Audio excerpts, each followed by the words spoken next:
Barton with some word of prayer. Lord, thank you for this day. Thank you for all your blessings.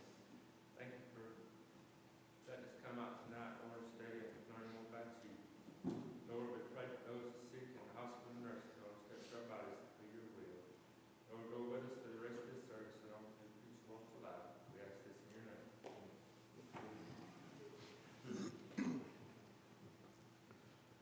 Number 113. 113.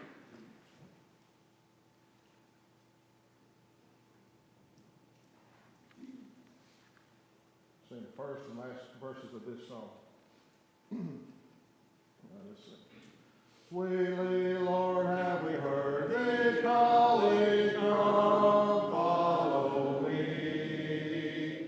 And we see where the footprints falling lead us to thee. Footprints of Jesus that make the pathway glow. We will follow the steps of Jesus wherever they go.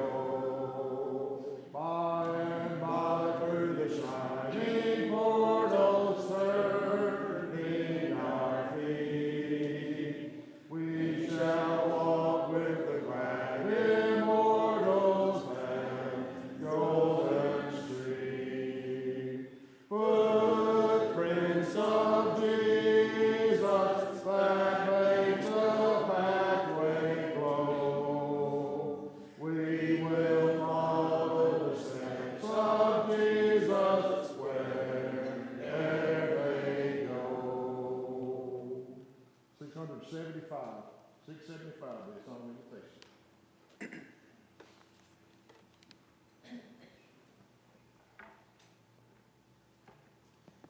Have you ever noticed that in life, a good start is not always enough?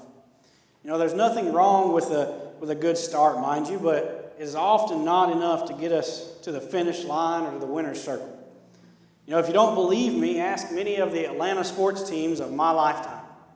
In 2020, just last year, or 2022 years ago now, the Braves started off hot in the National League Championship. They went up 3-1 in the series against the Dodgers, only to lose 3 straight and get sent home. Now that, you know, in that time, nobody was like, there's no way that they're going to blow this 3-1 lead. But lo and behold, they did.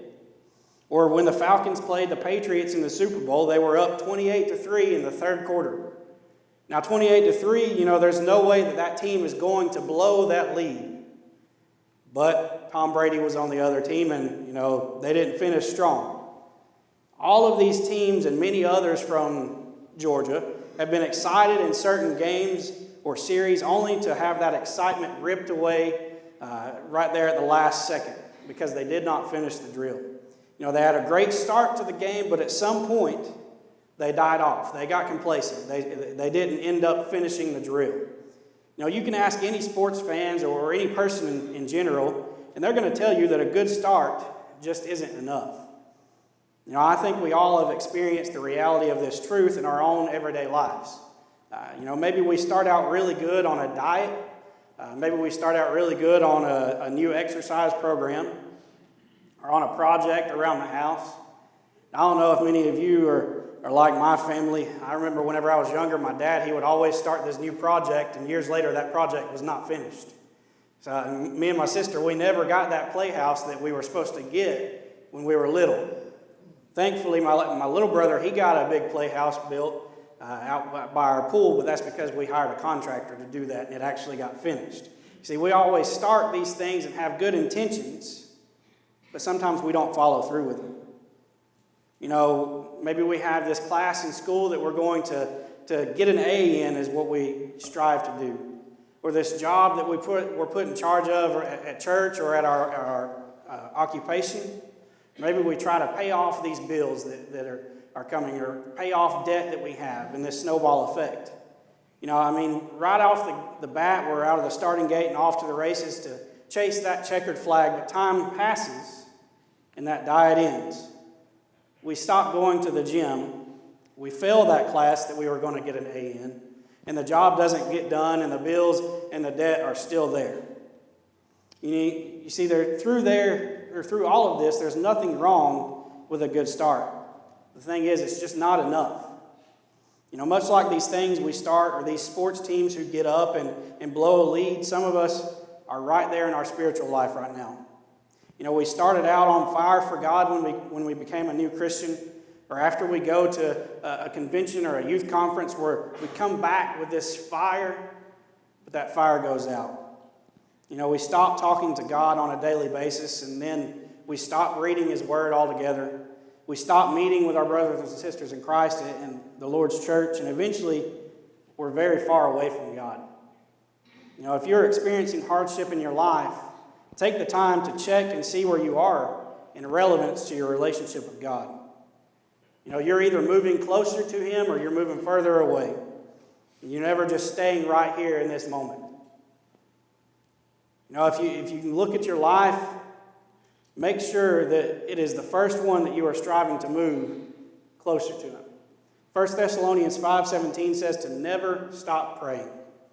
Never stop talking to God. But so many times we fall short of that. Maybe it's because we're busy. Or maybe it's because we don't put enough emphasis on it in our lives. I don't know the reason. You may know the reason in your particular life. But if you're here tonight and you find yourself far away from Him, make it right tonight. Ask God to forgive you of your shortcomings, and He will, and put your life back on track. If you're here tonight and you've never started that walk, start it tonight. Start it off strong and keep it strong by relying on Him and your brothers and sisters in Christ. If you have any need, come now as we stand and sing.